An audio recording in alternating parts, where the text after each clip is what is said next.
Assalamualaikum warahmatullahi wabarakatuh. Beli apam dari Barabai. Apamnya khas Murakarta. Saya Nurul Husna dari Barabai, hadir di sini untuk bercerita. Bertemu teman saling menyapa. Saling menyapa dengan senang hati.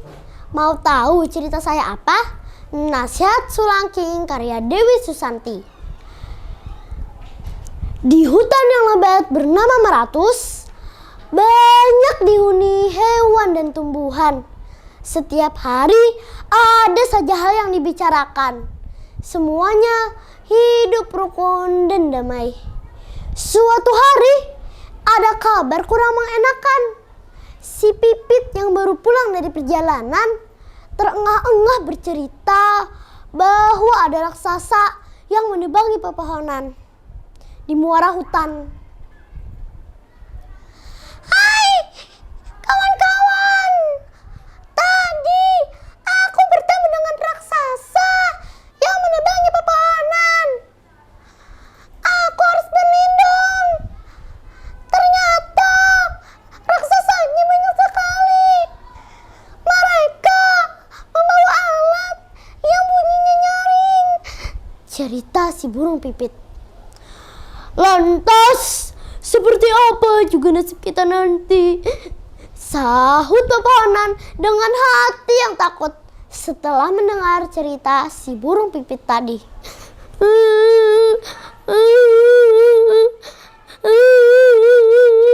Ayah ibuku ditebang. Ayah ibuku ditebang, kata anak pohon ulin sambil menangis sesegukan. Memang benar, banyak sekali pohon tumbang termasuk induk pohon ulin tadi.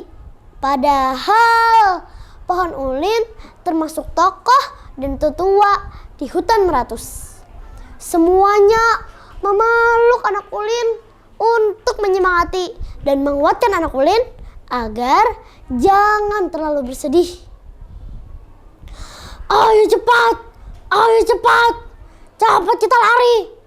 Ayo cepat kita bersembunyi, kata Bakantan tergopoh-gopoh ketakutan. Memang benar, ternyata raksasa yang dimaksud tadi tidak lain adalah manusia. Dan yang dikatakan sebagai monster tadi tidak lain juga adalah peralatan menebang pohon dan ekskavator. Dalam ketakutan, semuanya hening.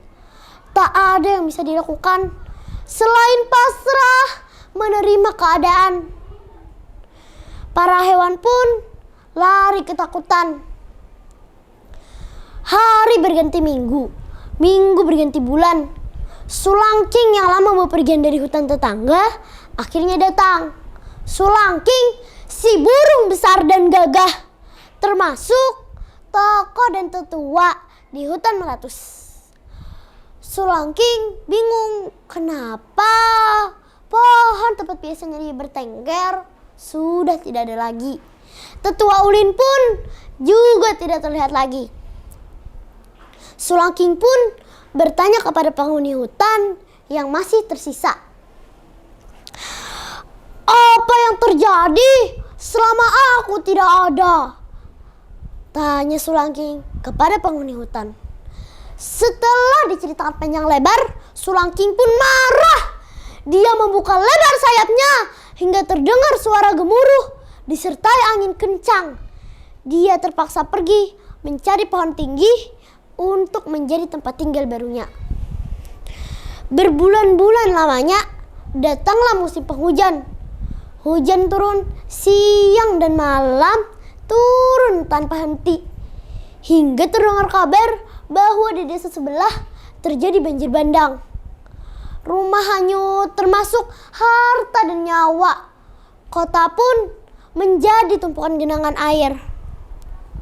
Tak lama berselang, datanglah rombongan manusia ke hutan Maratus. Mereka memasang terpal agar bisa tidur di dalamnya. Mereka sangat memprihatinkan dan anak-anak menangis kedinginan. Melihat hal tersebut, Sulangking sebagai tetua hutan tidak tega membiarkannya. Dia lalu berunding dengan para penghuni hutan lainnya. Biar bagaimanapun, kita tidak boleh menyimpan dendam. Karena tidak semua manusia jahat kepada kita. Siapa yang bisa menyarankan bagaimana caranya agar di desa dan di kota tidak terjadi banjir lagi? Tanya Sulangking. Tanam aku bisa menyerap air bila terjadi banjir. Daunku bisa menjadi makanan ternak atap rumah dan mampu untuk menyerap karbon. Akarku kuat sehingga bisa menahan longsor. Ucap rumput vetiver menawarkan diri. Biar aku yang membawa vetiver dan menanamnya di tanah-tanah yang kosong. Ucap sekawanan burung hutan. Terima kasih. Semoga suatu hari manusia menyadari bahwa sangatlah penting untuk menjaga kelestarian alam. Dan janganlah pernah kita membalas keburukan dengan keburukan pula. Tetaplah kita balas dengan kebaikan. Ucap Sulangking menutup pembicaraan. Sekian dari saya. Terima kasih. Wassalamualaikum warahmatullahi wabarakatuh.